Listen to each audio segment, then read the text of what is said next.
Në xhaminë e dy vajzave në Shkodër, u mbajt konferenca e 14 vjetore me temë Rimëkëmbja e vetdijes islame,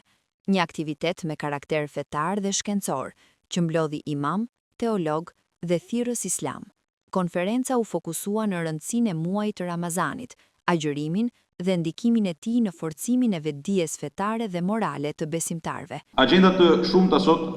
mësojnë botën islame duke u përpjekur me të gjitha mënyrat, nga brenda edhe nga jashtë, për të zhveshur individin musliman nga identiteti i shëndosh islam, për të dobësuar idenë e ummetit, duke nxitur dhe investuar pa rezervë për sektarizma, ndasira e dobësime nga më të ndryshmet që në tërësinë e tyre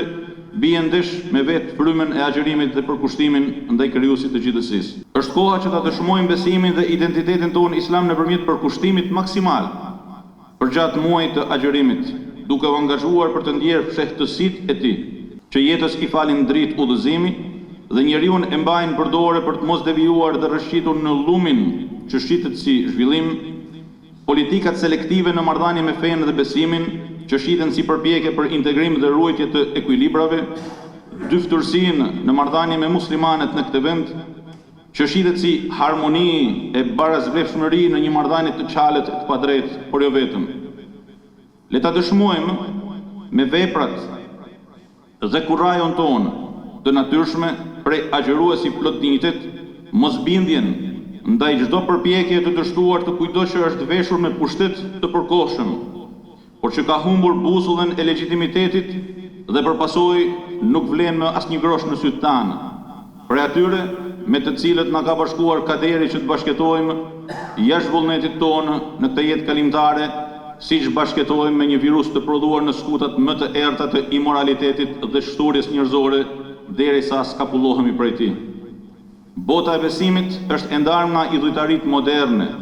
nga strategjitë e zhveshjes nga morali dhe tabani i shenjtë i familjes dhe i rritjes së shëndetshme të fëmijëve me besim dhe dije, me moralin e gjyshërve dhe largpamësinë e zhvilluesve të së ardhmes. Nga pozita e lartë e hadithit, ai që nuk heq dorë nga gënjeshtrat dhe të vepruarit sipas saj, ta di se Allahu nuk ka nevojë që ai të lërë ushqimin dhe pijen e tij, dhe mbi të gjitha, nga nxitja kuranore për ta respektuar dhe ruajtur agjërimin. Agjërimi është më i mirë për ju nëse e dini ose sikur ta dinit. Ftoj sot të rinjtë tanë të zhvillojnë aftësitë e tyre të mbështetur mbi forcën e agjërimit dhe karakterin e fortë të agjëruesit të pathyeshëm përballë joshjeve të djallëzuara të taborrave të iblisit, për të qenë shëruesit e sëmundjeve të rënda prej të cilave lëngon sot shoqëria shqiptare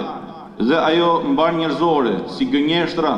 korrupsioni, mashtrimi, tradhtia kombëtare,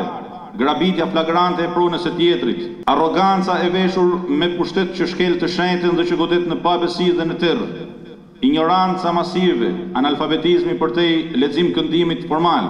urrëtia me kuar nga misionarët e fshehur pas perdeve të bunkerëve të mesjetarizmit, neglizhenca në punë, humbja shëmtuar e kohës, parazitizmi shoqëror paralizues i zhvillimit, të kapurit verbërisht pas kësaj bote dhe pasurive të saj në babëzi, mosbesimi në jetën e përtejme, por jo vetëm. Aktiviteti u zhvillua në 2 seanca tematike. Në seancën e parë u trajtuan tema që lidhen me tefsirin e ajeteve kuranore mbi agjërimin, historikun e agjërimit në periudha të vështira, si dhe rolin e vetëpërmbajtjes dhe disiplinës shpirtërore. Seanca e dytë u përqendrua në vlerat e veçanta të muajit të Ramazanit, natën e Kadrit, rregullat e agjërimit e tjerë.